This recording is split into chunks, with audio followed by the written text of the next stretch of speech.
termodinamika yang akan dijawab oleh Bunga. Pertanyaan pertama, tuliskan perbedaan sistem dengan lingkungan berdasarkan prinsip termodinamika. Pertama adalah sistem. Sistem adalah tempat berlangsungnya reaksi termodinamika. Dan lingkungan adalah segala sesuatu di luar sistem.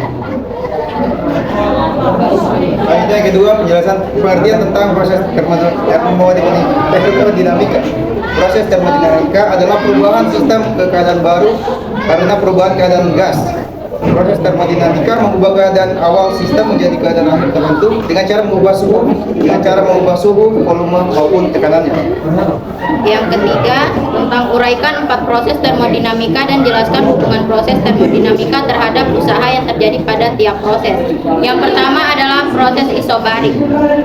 Proses isobarik adalah transformasi dari gas pada tanaman yang konstan atau tetap. Proses isobarik dikenal dengan istilah memori eksternal, yaitu memori yang dapat diakses secara langsung oleh prosesor berupa data dari program terkait. Contohnya adalah pemanasan air di dalam mesin uap. Prosesnya, air dipanaskan di dalam mesin uap sehingga air tersebut menguap dan dipanaskan. Hal ini merupakan transformasi gas pada tekanan konstan. Yang kedua adalah proses isotermik, adalah transformasi keadaan sistem pada suhu yang konstan atau tetap.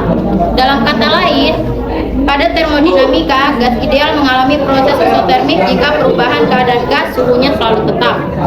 Dalam proses ini, persamaan pada transformasi energi dalam kegiatan yang linear dengan jumlah kalori yang diberikan.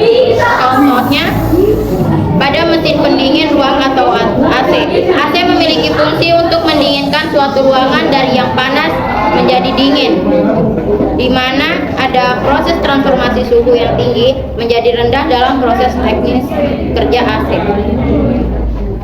Ketiga, proses adiabatik. Proses adiabatik merupakan proses transformasi pada sistem dengan tidak adanya kalor yang masuk atau keluar. Meskipun mengalami perubahan tanpa keluar dan masuknya kalor, tetapi suhu tidak tetap. Mekanisme dalam melakukan proses adiabatik adalah dengan melakukan perubahan pada sistem yang berdampak pada terjadinya distribusi kalor dengan lingkungan. Contoh proses adiabatik yaitu termos. Termos memiliki instrumen yang sifatnya menghambat adanya hubungan antara sistem dan lingkungan. Hal ini berakibat pada tidak terjadinya keluar dan masuk karena sudah ditutup oleh instrumen dan termos. 4. Proses isoporik, yaitu proses isoporik yang memperlihatkan proses di mana tidak mengalami transformasi volume. Kalau telah didistribusikan, dengan kata lain, sistem tersebut tidak bergerak dan menerima raksana dari juga kalau yang masuk ataupun keluar.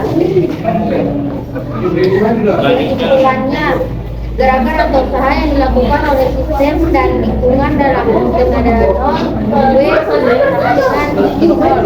Terakhir, contoh dari proses isoporik yaitu terjadi pada kipas angin. Kamu berarti skip sudah dia. Selanjutnya nomor 3, jelaskan hubungan proses termodinamika terhadap usaha yang terjadi pada tiap proses. Yang pertama, proses isobarik adalah proses termodinamika di mana tekanan sistem konstan. Yang kedua, proses internal adalah proses transformasi keadaan sistem pada suhu yang konstan atau tetap. Yang ketiga, proses adiabatik adalah transformasi pada sistem dengan tidak adanya yang masuk atau keluar. Yang keempat, proses isobarik adalah proses di mana sistem tidak mengalami transformasi meskipun kalau telah diizinkan. Sekian presentasi dari kelompok kami. Sekian dan terima kasih.